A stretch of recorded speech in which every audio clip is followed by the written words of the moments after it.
We are our ancestors' wildest dreams, the fruits of labor that branched out from family trees.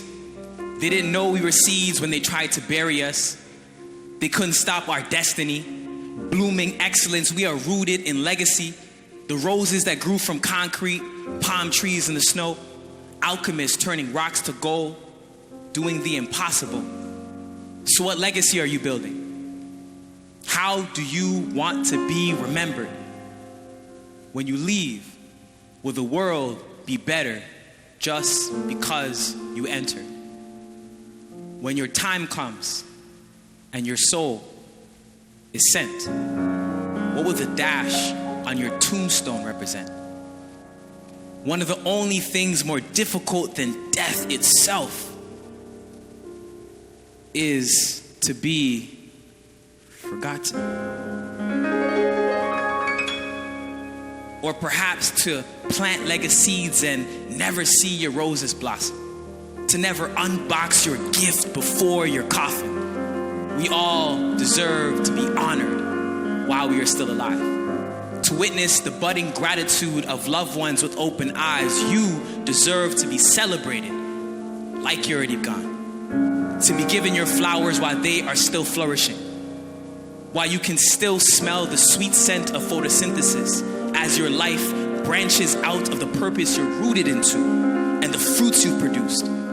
So may I give you your flowers while they are still in bloom. One day, we will all be someone's ancestor. One day, we will all be someone's ancestor. So when there are no more moments left, leave a legacy that will continue. Etch your name in the dendrochronology of history's pages. Do not allow the from and to on your tombstone just to be dated. Let the dash in between reveal the story you told and of the magic that you created.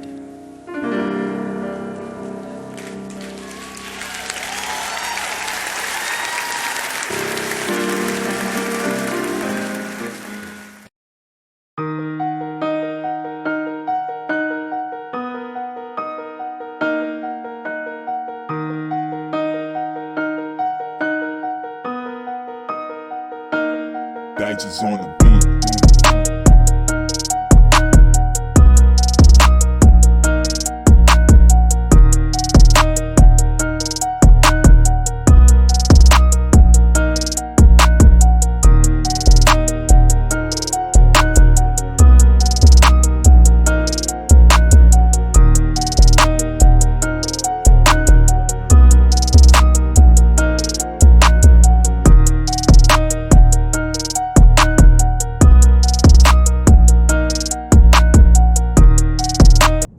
Hi, my name is Jordan Allen. I'm a senior marketing major at Howard University, where I also serve as the 62nd president of the Howard University Student Association.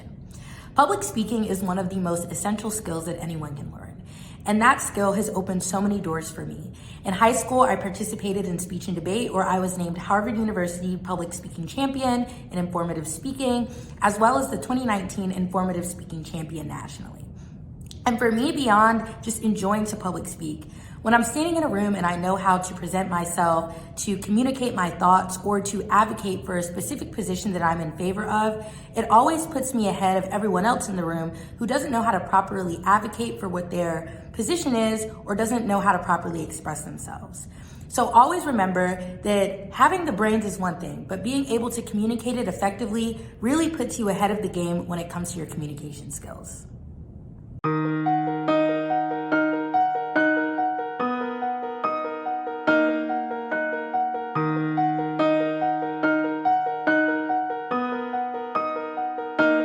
Digits on the beat.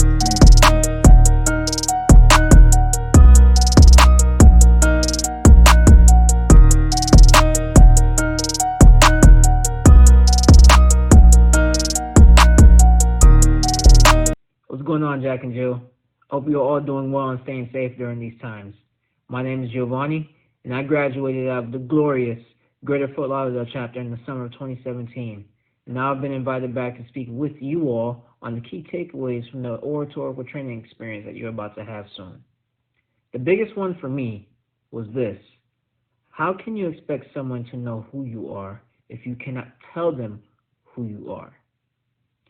You'll find that in the interview process, you will be speaking about yourself, your education, the projects that you've worked on, and why you feel like you're the best fit for the position that you're applying for. And you'll realize that this fear of public speaking is easily overcome when it comes time for you to speak about something that you're passionate about. So don't worry. You're going to be fine. The workshop will prepare you for all of this. I wish you all the best. Long live Jack and Jill.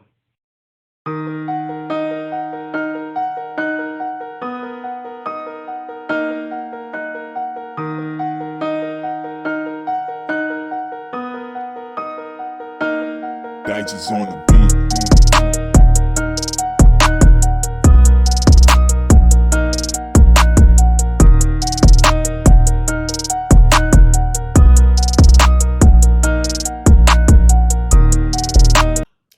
Probably similar to you, growing up in Jack and Jill, my parents expected me to participate in oratorical competitions.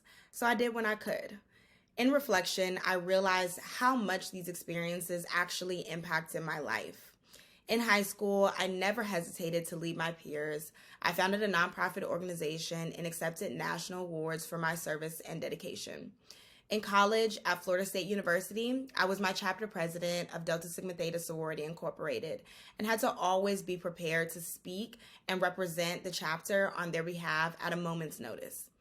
In graduate school, I had the pleasure to serve as the president of the Graduate Student Council. And in addition to speaking to Fortune 500 companies daily, I was also the speaker at my MBA graduation from Howard University. Today, I'm a professional at Dell Technologies, where I present to global executives frequently. The seeds that I gained from participating in oratorical training have blossomed and grown throughout my life. So congratulations to you for having the courage to learn, and I can't wait to see how your seeds blossom and grow.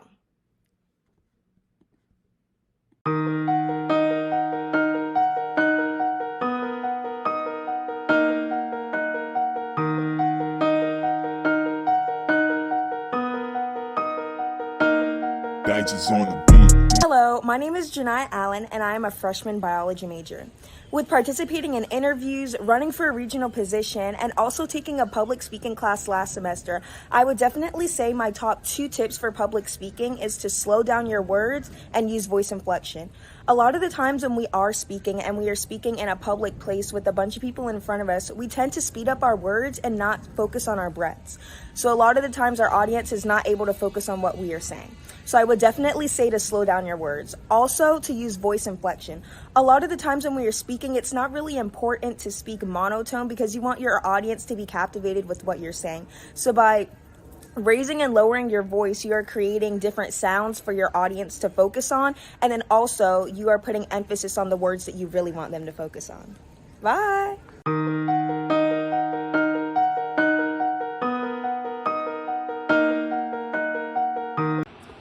Good afternoon. My name is James Houston IV. I am a 2017 graduate of the Greater Fort Lauderdale chapter of Jack and Jill of America. Obviously, joining Jack and Jill, I was a little hesitant then, but now I really do appreciate participating in the oratorical and just the workshops and training, growing up in Jack and Jill and everything. As it that I played football for the University of Florida as well as Jackson State, and during my time there, I had to do a lot of media interviews, TV appearances, things of that nature. And so the oratorical really helped me prepare to be in front of the screen and talk and present myself.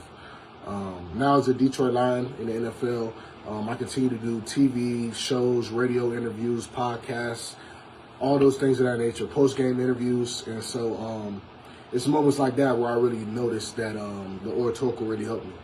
I thank Jack and Jill, obviously, for teaching me how to speak and be an effective speaker.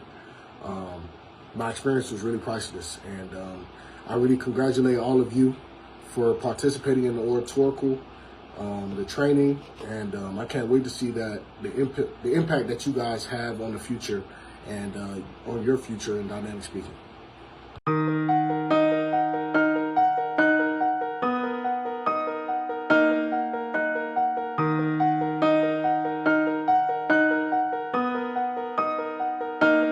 Badges on the